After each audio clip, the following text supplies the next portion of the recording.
Ma fiancée a dit, mes amis pensent que tu es trop quelconque pour moi. Être avec toi nuit à mon image. J'ai répondu, c'est bon à savoir. Ce même jour, j'ai discrètement annulé le décorateur, le photographe, absolument tout. 3 nuits plus tard, sa témoin s'est présentée à ma porte, tremblante. S'il te plaît, ne lui raccroche pas au nez. Tu dois entendre ce qu'elle a avoué ce soir.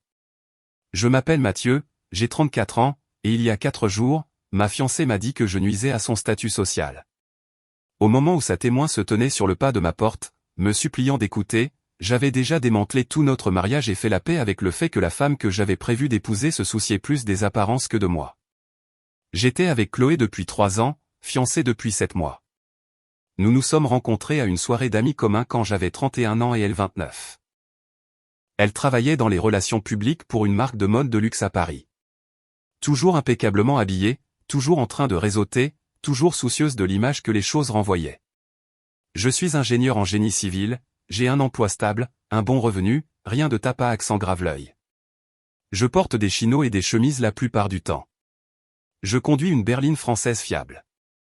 Je ne suis ni excitant ni glamour, mais je pensais que ce que nous avions était réel. Le mariage était prévu dans 2 mois. Nous planifions cela depuis des mois.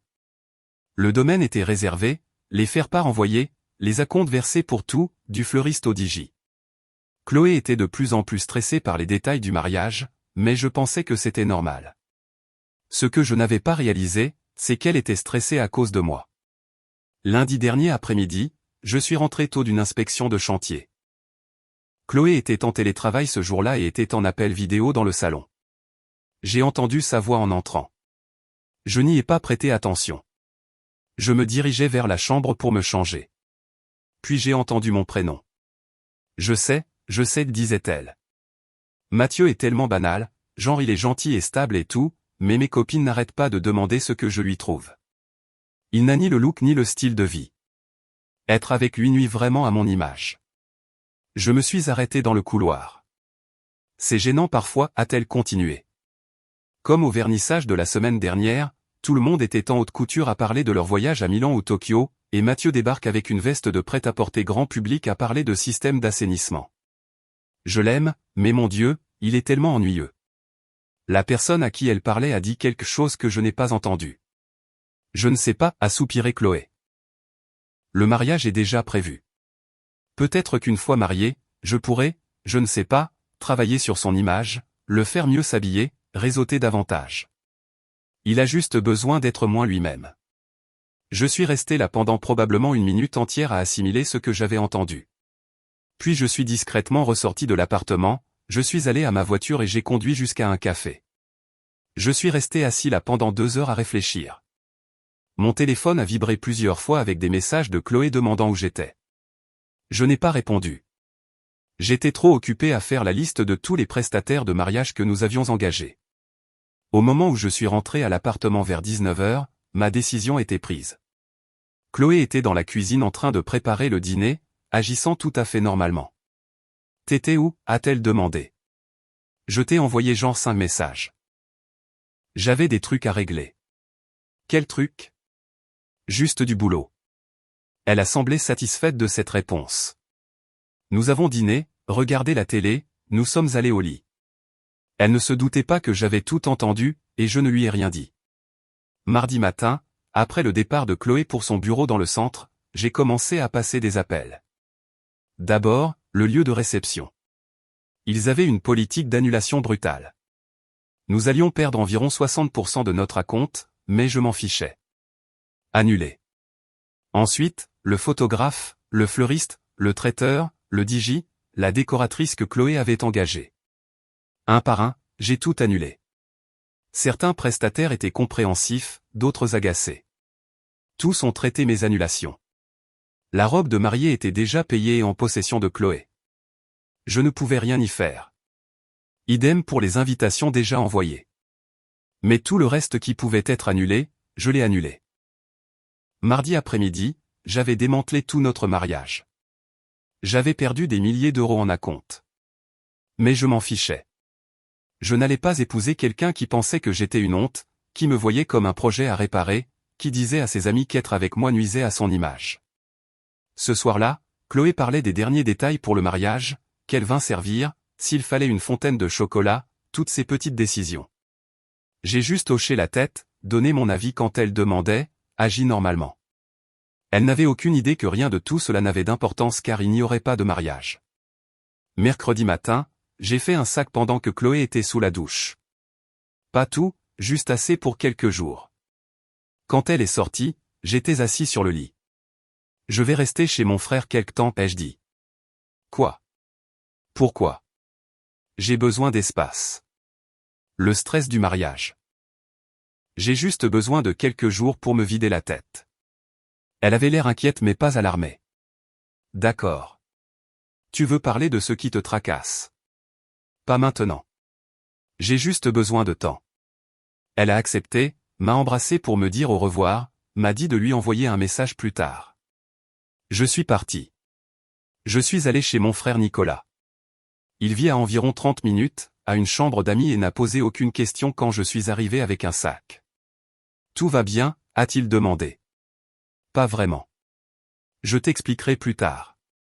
Ce soir-là, mercredi soir, j'ai reçu mon premier message du lieu de réception. Ils avaient envoyé un email de confirmation à moi et à Chloé concernant l'annulation. Procédure standard. Chloé a appelé immédiatement. Mathieu, je viens de recevoir un email disant que notre lieu est annulé. C'est une erreur? Pas d'erreur. Comment ça pas d'erreur? Pourquoi ils annuleraient? J'ai annulé mardi matin. Tu as quoi? Pourquoi tu annulerais notre lieu de mariage? Parce que j'annule le mariage. Silence. Mais de quoi tu parles? Je parle du fait que j'ai entendu ton appel vidéo lundi. Celui où tu disais à je ne sais qui que je suis banal, ennuyeux, et qu'être avec moi nuit à ton image. Celui où tu as dit que j'étais une source d'embarras. Plus de silence, puis doucement, tu as entendu ça? Chaque mot. Donc oui, j'ai annulé le lieu, le photographe, le fleuriste, le traiteur, le DJ, la décoratrice, tout. Il n'y a pas de mariage, Chloé. C'est fini. Mathieu, attends. Laisse-moi t'expliquer. J'ai raccroché. Elle a rappelé immédiatement. Je n'ai pas répondu. Elle a envoyé un message, s'il te plaît, laisse-moi expliquer. Ce n'était pas ce que tu crois. Je ventilais juste. S'il te plaît. J'ai éteint mon téléphone. Mise à jour 1. Jeudi. J'ai pris un jour de RTT. J'ai passé la majeure partie de la journée chez Nicolas à regarder la télé, sans vraiment rien assimiler. Mon téléphone était toujours éteint. Nicolas a fini par demander ce qui se passait vers l'heure du déjeuner. Je lui ai tout raconté. La conversation entendue, le mariage annulé, tout. Il a juste secoué la tête. Putain, mec. Je suis désolé. C'est violent. Je suis fou d'avoir tout annulé sans lui parler d'abord? Tu plaisantes? Elle a dit à quelqu'un que tu es une honte et que tu nuis à son image? Tu étais censé faire quoi? L'épouser quand même et espérer qu'elle arrête d'avoir honte de toi. Il marquait un point. Jeudi soir, j'ai rallumé mon téléphone. 73 notifications, des SMS de Chloé, des messages vocaux de Chloé, des appels manqués de Chloé, des SMS de ses amis, des SMS de mes amis demandant ce qui se passait. J'ai tout ignoré sauf un. Un SMS de ma mère demandant si j'allais bien. Je l'ai appelé. Mathieu, chéri, qu'est-ce qui se passe? Chloé m'a appelé en pleurant disant que tu as annulé le mariage. Je l'ai fait. C'est compliqué, maman. Mais oui, il n'y a pas de mariage. Que s'est-il passé? Je lui ai raconté. Elle est restée silencieuse un long moment. Puis, oh, mon cœur, je suis tellement désolé. Tu as fait ce qu'il fallait. Vraiment? J'ai perdu des milliers d'euros en acompte. J'ai fait exploser une relation de 3 ans sans même avoir une conversation. Tu n'as rien fait exploser. Elle l'a fait quand elle a décidé que tu n'étais pas assez bien pour son image. Tu as juste refusé d'accepter ce traitement. Ce n'est pas la même chose. Nous avons parlé encore 1 heure. Ma mère a toujours été douée pour repérer les bêtises. À la fin de l'appel, je me sentais plus sûr de ma décision. Vendredi matin, j'ai envoyé un message à Chloé. Je suis chez Nicolas. Je passerai à l'appartement dimanche pour récupérer plus d'affaires. Merci d'être absente quand je serai là. Elle a répondu immédiatement. S'il te plaît, peut-on juste parler en personne? J'ai fait une terrible erreur. Je ne pensais pas ce que j'ai dit. Tu le pensais absolument. Dimanche, midi, ne sois pas là. J'ai passé vendredi et samedi dans un flot étrange. Pas vraiment triste, pas vraiment en colère, juste engourdi. Nicolas continuait de prendre de mes nouvelles, s'assurant que je mangeais, ne me poussant pas à parler quand je ne le voulais pas. Samedi soir vers 22h, on a frappé à la porte de Nicolas. Il a ouvert. J'ai entendu une voix de femme. Puis Nicolas est venu dans la chambre d'amis. C'est une certaine Claire. Elle dit qu'elle est la témoin de Chloé. Elle dit que c'est urgent. Je suis allé à la porte. Claire était là, l'air sincèrement bouleversée, presque tremblante. Nous nous étions rencontrés quelques fois. Elle et Chloé étaient amies depuis la fac. Elle semblait assez gentille, même si je n'avais jamais appris à bien la connaître. Mathieu, s'il te plaît, ne raccroche pas au nez de Chloé, a-t-elle dit immédiatement. Je sais que tu es en colère, mais tu dois entendre ce qu'elle m'a dit ce soir. S'il te plaît. Qu'est-ce qu'elle t'a dit? Je peux entrer? Je ne veux pas avoir cette conversation sur le pas de la porte. Je l'ai laissé entrer. Nicolas s'est éclipsé. Claire s'est assise sur le canapé. Je me suis assis en face d'elle dans un fauteuil. Qu'est-ce qui se passe, Claire? Chloé m'a appelé ce soir complètement hystérique. Elle n'arrêtait pas de dire qu'elle avait tout gâché, qu'elle ne savait pas quoi faire. Je suis allé à votre appartement. Elle était ivre, en pleurs, à peine cohérente. Je lui ai demandé ce qui s'était passé et elle m'a parlé de l'appel vidéo que tu as entendu. D'accord. Et donc je lui ai demandé pourquoi elle avait dit ces choses sur toi et elle s'est effondrée complètement. Mathieu, elle était en appel vidéo avec son ex-copain. Je l'ai juste fixé. Quoi? Son ex? Le type avec qui elle sortait avant toi. Apparemment, ils se reparlent depuis quelques mois. Rien de physique, ou du moins c'est ce qu'elle prétend, mais c'est de la tromperie émotionnelle, c'est sûr. Il l'a recontactée après avoir vu l'annonce de ses fiançailles sur les réseaux sociaux. Ils avaient ces longues conversations sur leur relation passée, sur les regrets, sur ce qui aurait pu être. Et elle lui a dit que j'étais une honte. Elle lui a dit ce qu'elle pensait qu'il voulait entendre. Elle essayait de le convaincre, et de se convaincre elle-même, que t'épouser était une erreur, que tu n'étais pas assez bien, qu'elle avait fait le mauvais choix. J'avais l'impression d'avoir reçu un coup de poing. Pourquoi tu me dis ça? Parce qu'elle me l'a demandé.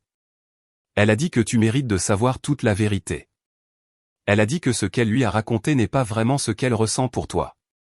C'était elle qui essayait de se justifier pourquoi elle trompait émotionnellement. Comme si elle pouvait te faire passer pour quelqu'un d'assez mauvais, alors ce qu'elle faisait avec son ex n'était pas si mal. Ça n'arrange rien, Claire. Ça empire les choses. Je sais. Je lui ai dit la même chose. Mais elle voulait que tu saches qu'elle ne disait pas juste du mal de toi au hasard à des amis. Elle essayait de convaincre son ex et elle-même que te quitter pour lui serait la bonne décision. Elle prévoyait de me quitter. Je ne sais pas. Elle dit que non. Elle dit qu'elle t'aime et qu'elle était juste confuse et a fait des choix terribles. Mais honnêtement, je pense qu'elle tâtait le terrain, pour voir si son ex la reprendrait. Quand tu as entendu et tout annulé, ça l'a forcée à réagir avant qu'elle ne soit prête. Mise à jour 2. Claire est partie vers 23h.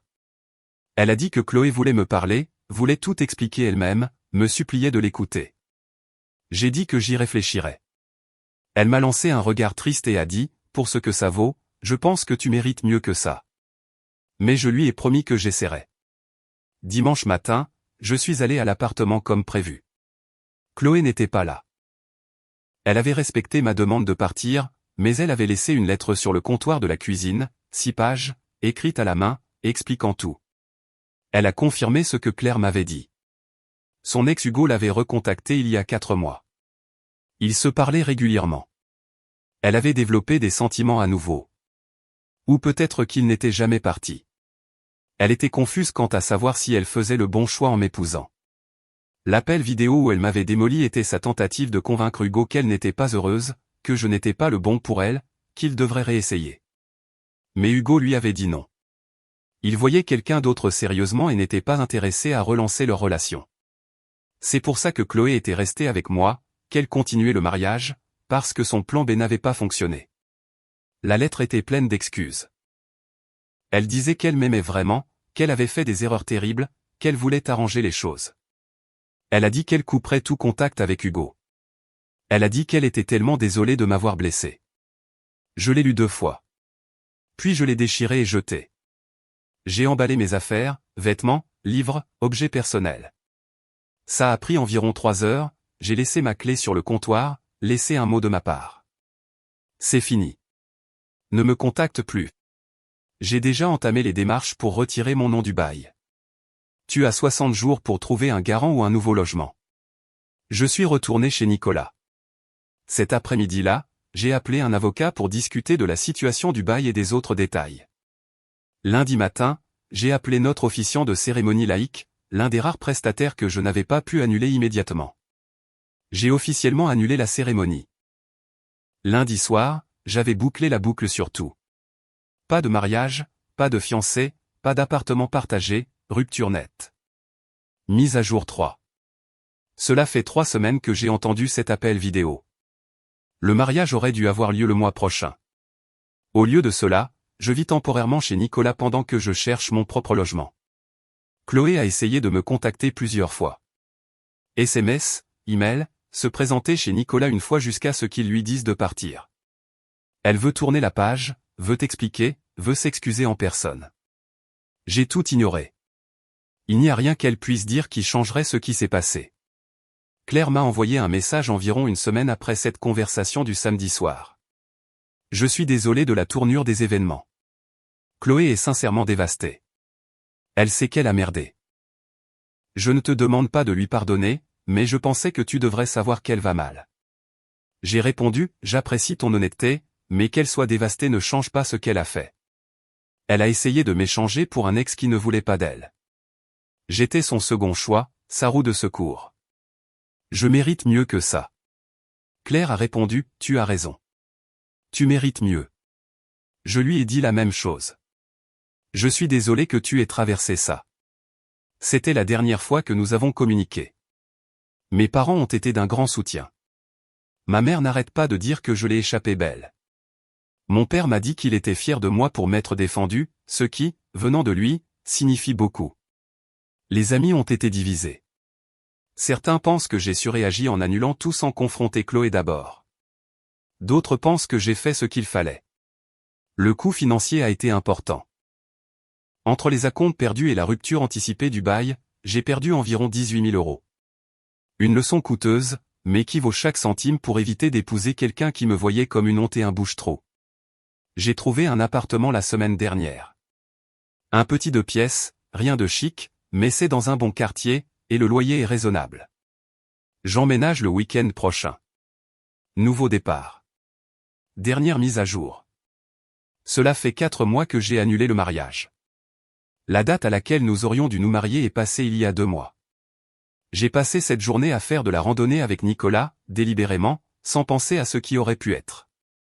Je suis bien installé dans mon nouvel appartement maintenant. C'est petit mais confortable.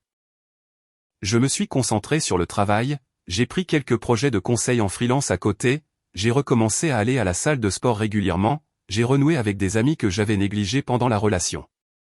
Je vais bien. Chloé m'a contacté une dernière fois il y a environ 6 semaines. Elle a envoyé un long email, ne demandant pas de se remettre ensemble, juste pour s'excuser et expliquer. Elle a dit qu'elle suivait une thérapie, travaillant sur pourquoi elle avait saboté notre relation. Elle a dit qu'elle avait réalisé qu'elle ne s'était jamais complètement remise d'Hugo, que lorsqu'il l'a contactée, cela a rouvert de vieilles blessures qu'elle pensait guéries. Elle a dit que me voir comme banal ou ennuyeux était sa façon de projeter ses propres insécurités, essayant de se justifier pourquoi elle trompait émotionnellement. L'email se terminait par « Je sais que tu ne me pardonneras jamais, et je ne m'attends pas à ce que tu le fasses. Je voulais juste que tu saches que te perdre a été la plus grande erreur de ma vie. Tu étais bon avec moi, et j'ai tout gâché pour quelqu'un qui ne voulait pas de moi. Je suis désolé d'avoir gaspillé 3 ans de ta vie. Tu mérites quelqu'un qui voit à quel point tu es incroyable, pas quelqu'un qui essaie de te changer. J'espère que tu trouveras cette personne. Je l'ai lu une fois et je l'ai supprimé. Je n'ai pas répondu. Il n'y avait rien à dire. J'ai croisé une des amies de Chloé le mois dernier, pas Claire, quelqu'un d'autre de son cercle. Elle m'a reconnu dans un café et est venue me dire bonjour. Nous avons discuté brièvement. Elle m'a dit que Chloé avait déménagé dans une autre ville, pris un nouveau travail, et essayait de repartir à zéro. J'ai dit que j'espérais que les choses s'arrangeraient pour elle. L'amie m'a lancé un regard compatissant et a dit, elle t'aimait vraiment. Tu sais, elle ne savait juste pas comment gérer quand son passé a refait surface. J'ai juste hoché la tête. Peut-être qu'elle m'aimait. Peut-être pas.